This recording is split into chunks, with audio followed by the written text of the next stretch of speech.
Hola, me llamo Robert Fábrega, soy el pianista de Vichy Catalán y nada, estoy aquí los martes y los jueves haciendo concierto y haciendo también un poco el show para toda la gente que esté aquí en el balneario.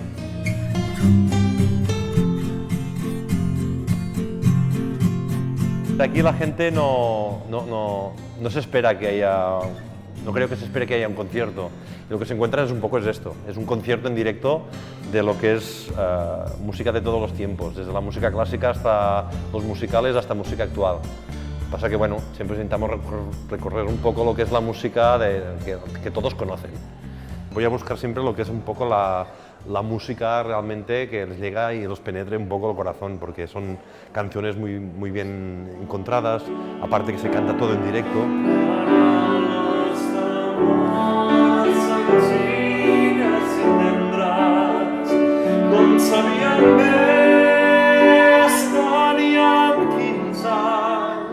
Es muy agradable, primero porque la gente, al no saber lo que hay, ni saber lo que se van a encontrar, pues al hacer una música en directo es muy al libitum, o sea, te encuentras aquí muchas cosas y gente que dices, ostras, está tocando una...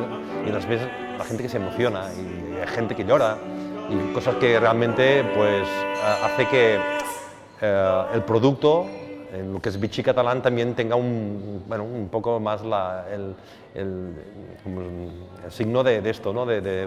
También aparte de relajación, pues la música y todo lo que es un poco lo que yo aporto aquí como músico, ¿no?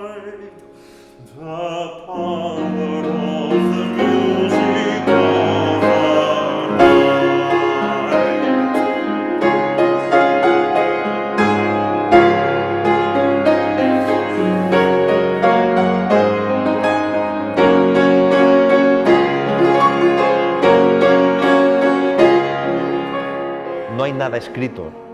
El concierto aquí básicamente cada día es diferente.